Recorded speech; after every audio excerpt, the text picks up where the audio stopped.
किसने था सोचा कि ऐसी दया मिलेगी हमको भरपूरी से।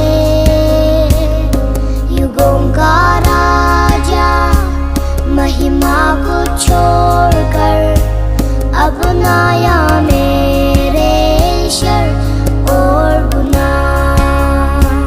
क्रूस से मैंने पाई है माफी, मैं हो गया उससे राजा का। सुंदर मसीहा अब मैं